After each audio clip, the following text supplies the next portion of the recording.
kita juga berpikir keras tentang hari ini karena ada adab-adab yang tidak bisa kalah oleh zaman.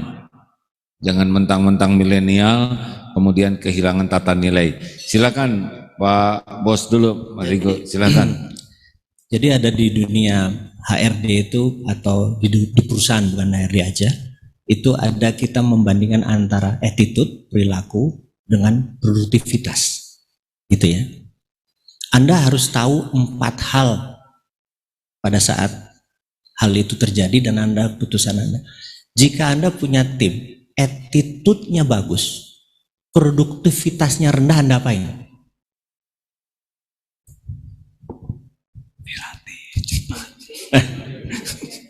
Attitude-nya bagus, produktivitasnya rendah, Anda apain? Upgrade itu diapain? Dibina. Gitu ya. Nah, nanti soalnya menjawab pertanyaan dia juga, benar nggak? Terus ada yang attitude-nya bagus, produktivitasnya bagus, Anda apain? Yakin ada tempat yang dipromosi, kalau nggak ada, Anda apain? Kasih saham. Benar? Ya.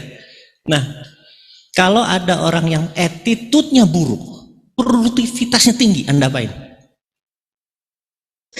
Kasih modal. Kan ada yang attitude-nya buruk, kayak tadi tuh anak nggak datang, ini nggak sopan, kaki naik ke meja segala macam, tapi produktivitasnya tinggi. Siapa yang buat pesantren kan? Emangnya kami buat yang buruk-buruk? Boleh juga lah. Ya. Nah, pesantren kan katanya. Iya benar kan. Nah, ini kan kasus sebagai Anda orang HRD pasti ketemu hal itu kan.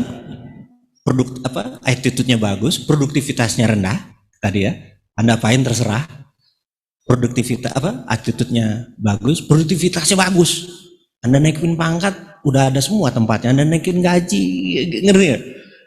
Itu satu challenge sendiri. Akhirnya dia dihajak orang tuh yang tersering, bener nggak? Begitu nggak akomodir yang cepat gitu. Padahal Anda udah train dia loh, gitu. Ini harus hati-hati. Tadi kalau attitude-nya buruk, produktivitasnya tinggi, bahkan lebih tinggi dari yang lain, gitu kan? Terus gimana gitu? Terus terakhir adalah apa yang Anda lakukan kalau produktivitasnya rendah, attitude-nya buruk?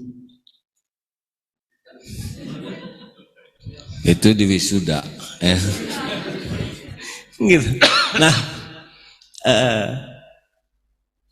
ada pakar Six Sigma yang menarik. Dia adalah mengajari kita karena dia punya 250 perusahaan.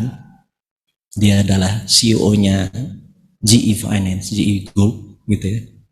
Jack Welch namanya. Dia berkata tentang 4 hal itu.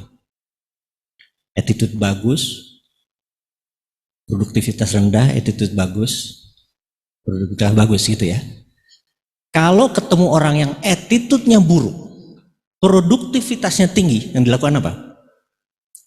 Pecat. Kalau yang produktivitasnya rendah dan attitude-nya rendah, apa yang dilakukan? Pecat orangnya dan HRD-nya dipecat.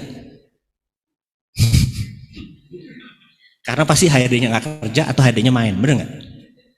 Mulai paham betapa gue kalau ngomong nggak ngenakin, bener nggak? Tapi itu Jack Welch yang ngomong gitu ya, karena itu organisasinya besar. Karena di tempat yang organisasinya attitude-nya baik, itu ada cara rezeki datang ke saya, datang ke Anda. Contoh, saya punya perusahaan di mana saya minority share, udah lama perusahaan ini dan saya punya ownersnya. Setelah ayah saya almarhum, dari celana saya merah, dia adalah my godfather atau bapak angkat saya. Yang saya manggilnya Babe. Di tahun 2000 berapa ya? 2010. Dia bilang, temenin gue udah makan. Kita suka makan Padang. Makan. Dia usianya udah 65 tahun. Dia bilang, Mardigu kita ada masalah nih. Apa Be? Sales kita turun, profit kita turun, udah 3 bulan gua bayar gaji karyawan pakai utang. Pinjem bayar dia. Karena gua gak mau pecat karyawan. Karyawan kami 1.100 orang. Saya bilang, waduh, saran lu gimana? Gini deh, yang produktivitasnya, yang attitude-nya buruk, pecat gini segala macam. Udah pecat aja gini, terus dirumahkan, kasih shake hand, kasih golden shake hand dan lain sebagainya gitu. Dia cuma ngeliat kayak gini aja. Lu cabut kata-kata lu. Sekali lagi, lu cabut kata-kata lu. Di tempat kita nggak ada orang attitude-nya buruk. Yang ada attitude-nya baik, mungkin tidak produktif. Tapi kalau masing-masing punya 4 keluarga yang mereka kasih makan dari rezeki kita, ada 4.000 orang kira-kira makan. Jangan lu pikir rezeki yang datang ke lu tuh gara-gara lu pinter. Tapi gara-gara 4.000 orang ini ngedoain, kita jadi dapat rezeki. Kita ini cuma infrastruktur rezeki. Selama orangnya bagus, rezeki itu ada. Bener gak? Saya diam aja, lu cabut kata-kata lu. Gitu. Ini bapak angkat saya udah 40 tahun saya sama dia bilang, iya be, nggak maaf, gitu ya. Lu lihat, kita mau mati-matian gini. Nggak lama, bener, 2010 kita dapat kontrak dari PLN. Angkanya cukup sangat signifikan gitu ya. Kita dapat kontrak gas dari Sumur Gundih di Cepu ke Tambak Lorok Semarang. Angkanya sangat shocking. Terus dia bilang, lihat, dan ini bukan karena kita loh, ini adalah buat rezeki mereka itu tadi, gitu segala macam. Nah, jadi selama organisasi kita attitude-nya baik, gitu ya, ini akan rezekinya ada. Nah, tadi mereka yang attitude-nya buruk, kita menganggap attitude-nya buruk karena kekinian. Percaya, di sebuah organisasi yang attitude-nya baik, itu mereka pilihannya adalah mereka keluar sendiri atau mereka adjust. Itu hebatnya kalau organisasi itu memang kompak. Nah, ini lagi yang saya mungkin terakhir bisa share. Saya merasa kalau saya tanya sebuah perusahaan, misalnya, Mas, pegawaimu 1.000 kan? Rata-rata umur pegawaimu berapa? 30-an. That's good. Pernah saya tanya suatu hari, rata-rata berapa pegawainya? 43 tahun umurnya. Itu nggak lincah sama sekali. Jadi usahakan turun ke kepala 30, 31, 32 dengan cara orang-orang yang lama ini dikasih golden shake hand, kasih 200 kali gaji, 100 kali gaji. Tetapi orang yang di bawah ini karena masih junior-junior muda kan kosnya lebih kecil. Dalam waktu 1 tahun sebenarnya kosnya hampir sama. Tetapi orang happy dong, di terminate tapi dapat 2M, bener nggak? Ini saya ngomong apa adanya. Nah, beda golden shake hand tadi. Karena mau menurunkan usia rata-rata menjadi lebih lincah. Juga orang-orang itu kadang-kadang jutek sama yang anak muda ini, sebenarnya bukan anak muda ini salah bener, karena mereka nggak memahami. Akhirnya mereka udah, lu megang 2M aja dah, dipensiunkan gitu ya.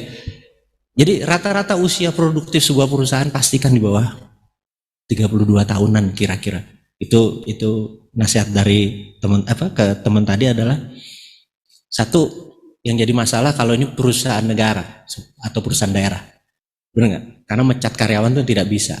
Terus saya mungkin karena dari sisi swasta lebih mengutamakan adalah tadi attitude yang baik.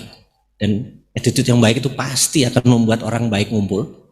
Karena bird at the same feather flocking together. Burung dengan bulu yang sama nongkrong di tempat yang sama. Jadi kalau di tempat ini attitude-nya bagus, ininya bagus, tabiatnya bagus, yang nggak nyaman sendiri, bener nggak? Itu keluar sendiri, tanpa perlu. Jadi pilih yang attitude-nya bagus, rezeki itu jalan, karena kita infrastruktur rezeki itu, kita sebagai pemilik perusahaan atau kita sebagai pengelola perusahaan itu, kita tuh infrastruktur rezeki. Jangan karena kita kayak tadi ayah angkat saya bilang, Pak Kadek itu, bahwa ini Anda harus lu cabut kata-kata, bukan karena lu pinter. Beda kalau perusahaan kita memang attitude-nya buruk, gue pecat semua, kata dia gitu ya. Mudah-mudahan faedah tadi jawaban saya kepada teman-teman dan teman-teman di sini. Terima kasih. Alhamdulillah. Gimana versi saya boleh? Ya.